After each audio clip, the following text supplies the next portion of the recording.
Hello everybody, all your gorgeous smiley faces on the other end of the screen.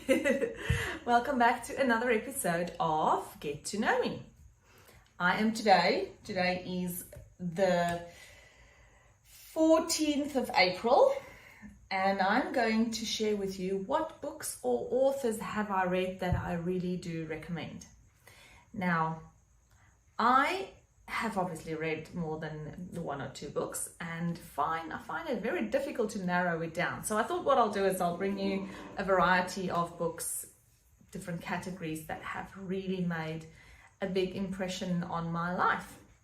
The first one that I will share with you is from Mel Robbins, The 5-Second Rule.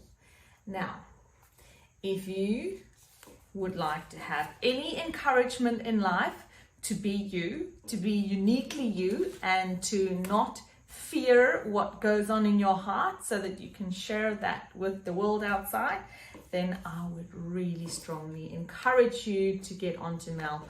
I actually listened to the audiobook and then also got the hard copy of the book because I loved it so much. And this is the message that she gives you. There is only one you, and there will never be another one.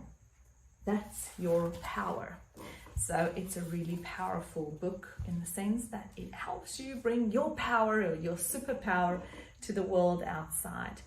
And I do encourage you to grab it and read it. It was an easy read. It's a very motivational read, and it has most certainly helped me not procrastinate, I guess, on the message that's in my heart that I so want to share with people outside of my head, and just basically do what I think is the right thing before those 5 seconds pass and you start doubting yourself. So that's the first one, Mel Robbins. The second book that I really enjoyed, and I read this quite a while ago, I don't have a copy on me at the moment, is Losing My Virginity from Richard Branson. I did enjoy learning about all of Richard's business aspects and the story of how he became himself and how the whole Virgin brand was built. And I do really enjoy the fact that, again, similar to sort of what this book portrays, is the fact that Richard just did what he believed in, and he had the courage to be himself and to think outside of the box and not to let life box him into, like, this is the square we believe that you should be in, and that's the only square you can function under, because that's not the way I like to live my life, and I challenge the status quo every day. If you say to me that that's the way we've always done things, then I'll say, but then why haven't we started changing that? Because there's always things that we can get better at, and technology have changed life so much. Things develop and just get better. So if things are just, if you say to me, oh, we always do it this way, it's always been this way, then I'll start questioning, but why haven't you actually started doing things in a better way? Because there are always ways to make things better. So that was Richard Branson's Losing My Virginity. And another book that I really so enjoyed was, now this is the Afrikaans version, but Die Story, or The Story. And The Story by Max Lucado and Randy Frazee was a book that had a massive influence in my life when I just moved to Australia. I think somebody told me about this book just before I left South Africa. One of my friends told me that they read it, or they started reading it. And, the idea or the memory of this book hung around in my head. And as soon as I got to Australia and I joined a church, which pretty much happened straight away, that was one of the ways that I found I could find community and have an opportunity to talk to people, because I knew this many people apart from my mum and my dad. Really, I had no networks, I had no support networks, I had nobody else to just have a chat with or have a coffee with. So I found that by going to church I could actually, at least every Sunday, go back and find more people that I can talk to, and made some friends there and joined up the choir. And it was interesting because this was at Mount Pleasant Baptist Church in Myrie, or Mount Pleasant area. We used to live in Applecross when I just moved here.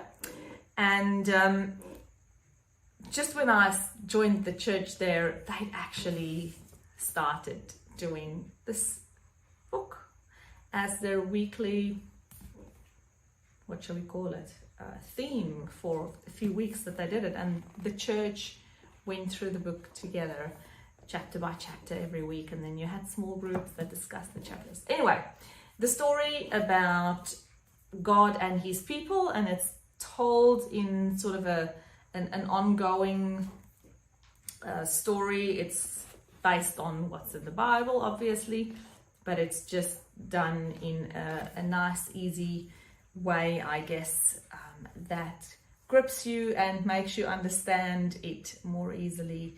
And it has definitely had a very positive influence on me, on my life, at a time when I did need it quite a lot. That one there. Then the last one I would like to share with you is a more local version, and that is Down Under by Will Bryson. Yellow. Oh, and blue. Oh, look at that. I should turn it this way. Blue and yellow. No, I did not dress this way to match the book. But Bill Bryson, sir. Wow, you're not sir. Richard Branson is sir, but Mr. Bryson, I guess I could call you Mr. Bryson. This man has a way of writing that just is so intriguing and funny and witty, and he's not Aussie, I think he's British. But this book Down Under obviously tells of his experience when he came to visit Australia. And if you've never read it, please do yourself a favor and read it. It is really a delight to read. It's funny, it's witty, it gives a lot of facts about Australia, but it does it in such a way that you'd want to know more, not in a like, this is history and no, it's incredibly funny and witty. If you like the British humor, I do, lots, then you will enjoy this. And also the other thing that it does is it really informs you about where Australia was and where it's come from and where it's essentially going. It gave me such a good grip on Australian background, on why and how people say things and do things the way they do. And even though I read it pretty much when I just arrived in Australia, I have subsequently delved into it again, and I enjoyed it yet again, because now I see and read other aspects of the book and appreciate other parts of it, which I didn't really understand the first time around because I hadn't lived in Australia that long then. And now that I've lived and breathed it, you just pick up on other nuances that is really fun. So those are the books, the 4 books that I wanted to share with you that I thought was really a good spend of my time, and I would certainly encourage you to get your hands on those. Audiobook or hard copy version, they're all great. I do find audiobooks really lovely because I can listen to them on the go. Okay guys, thanks so much again for hanging around and getting to know me a bit better.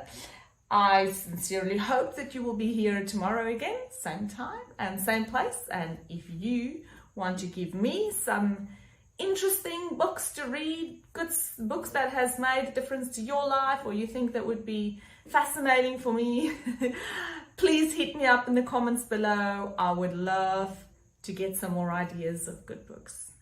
Thank you, and we'll see you next time. Bye bye.